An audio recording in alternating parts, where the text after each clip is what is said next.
Hello, you're welcome to another edition of Voters Diary. My name is Vivid Kai Loco. So yesterday we started with the 1996 elections, looking at the presidential elections. Today we're going to go into the parliamentary elections because that election year, the MPP, together with some other small parties, had boycotted the parliamentary elections in 1992, but they returned in 1996.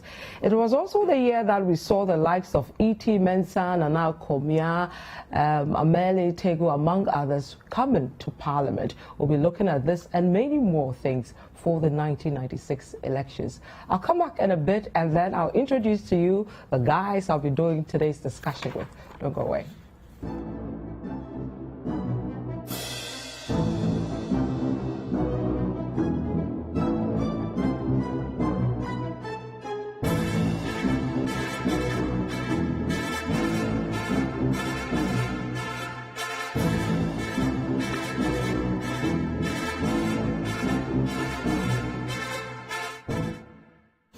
So welcome back to the Voters Diary. My name is Vivid Kai Loco. So the team for today to look at the issues we're going to talk about, partly to do with the 1996 parliamentary elections, are two gentlemen.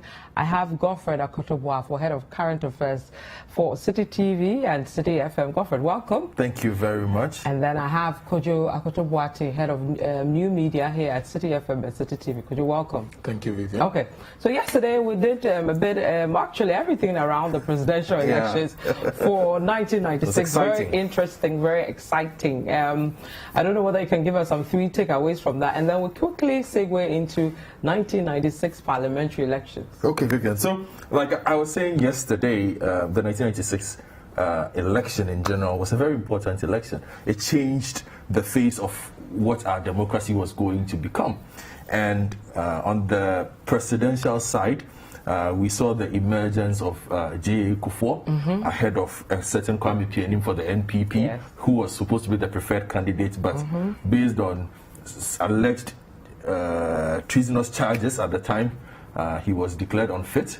So in came J.A. Kufuor, nice gentleman. He contested the ticket of the NPP, replacing Professor Albert Dubois. We had former President Jerry Rawlings still on the ticket, but he had a new sidekick, the tax commissioner, tax professor, very quiet man, John Evans Atamils, because he had kicked out his vice president at the time, Konkensen Aka, and now Aka also leaves and decides to partner up with Kufuor to form what they call the Great Alliance to face off against former President Rawlings in that particular election. They lost the election, but it set the tone for what our democracy is today and the kind of multi-party activities that we enjoy.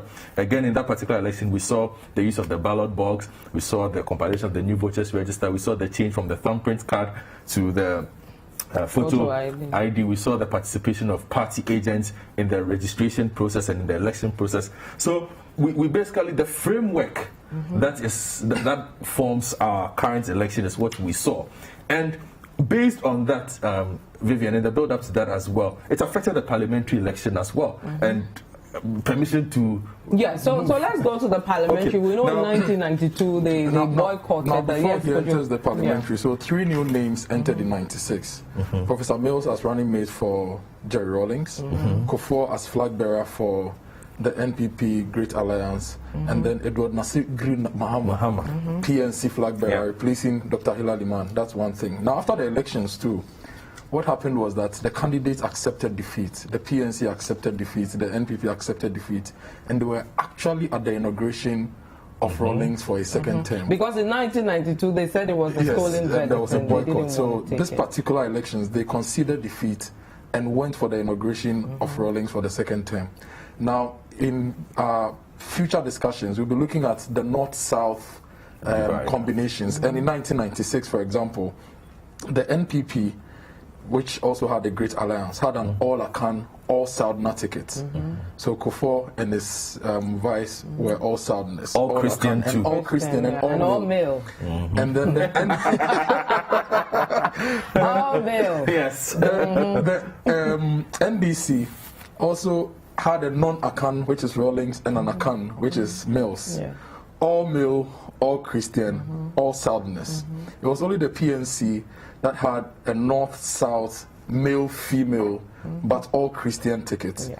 And so those were some of the things that happened in 1996. Okay. So I think we can segue into the parliamentary now and look at the fact that they boycotted at that time, but they decided to run. So we can take quite a few things, Vivian, into that part, that whole election, and all again impacting. You know, yesterday I spoke about legitimacy from the 92 election. So entering that 1996 election, the international community was a bit more aware and were determined that the parliamentary and the presidential elections of 1996 would be much better run, more competitive, more free and fair than what had been done in 1992.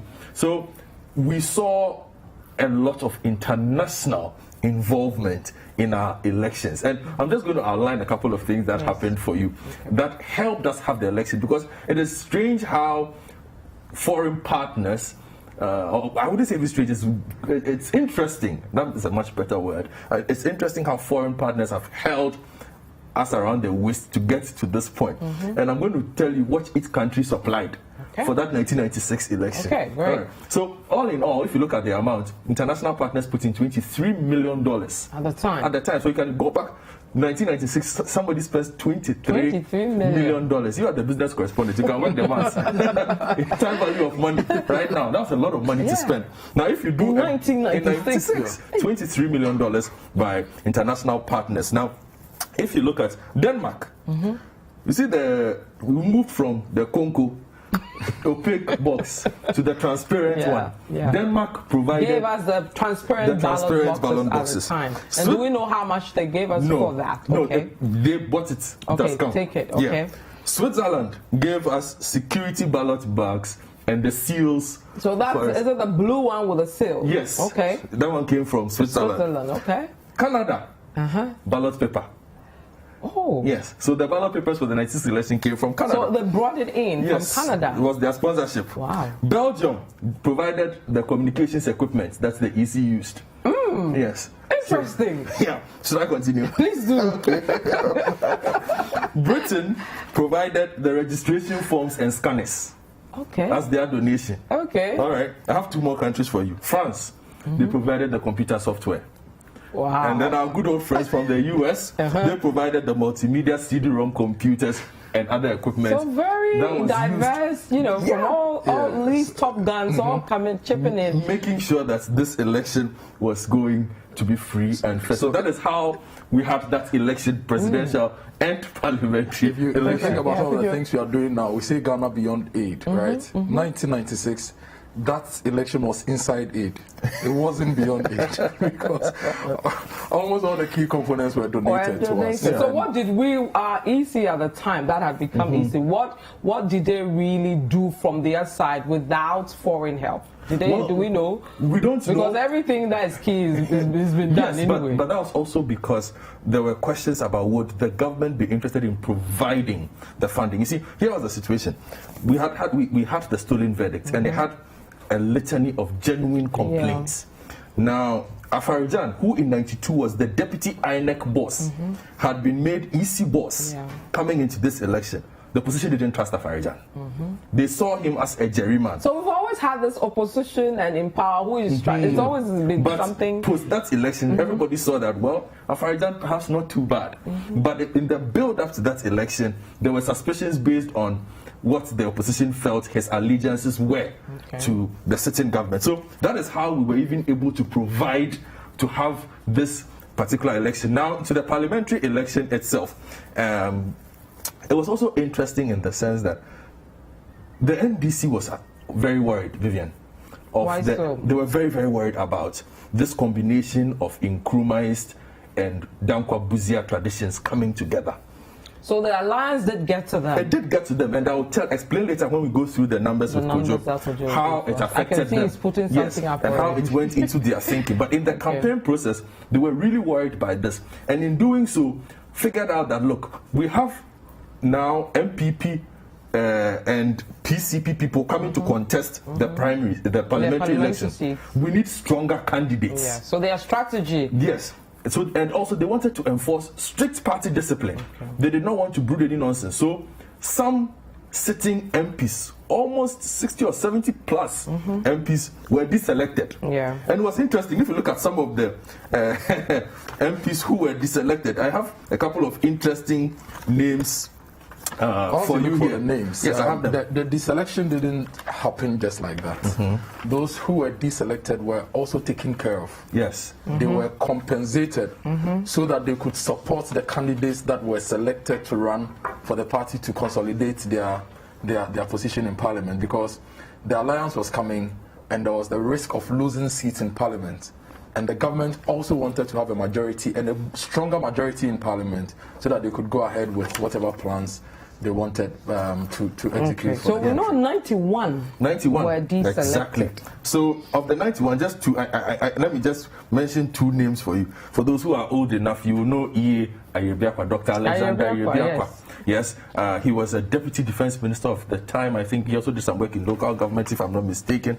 Sylvester Zantilo also was one of those persons. He also became, he was a deputy state official. I will tell you which position, but he was also Minister of Sports. So Azantilo was also in there. So all these persons were deselected because the assumption was, look, the MPP is coming with some credible opponents here, and we need these persons, especially in the central and western region, and the Ashanti and the Bruno regions, because remember I had told you that these areas traditionally went with the CPP and the Nkrumah, Central Western Nkrumah, Ashanti Bruno areas considered more with the Dankwa Buzia tradition. So the NDC was very worried, because if you were on the campaign, if you were on the grounds, Vivian, at the time, and you were listening to what was going on, you would be worried if you were Chairman Rawlings, President Rawlings then, and his with people. Your candidates for the parliamentary seat. Exactly.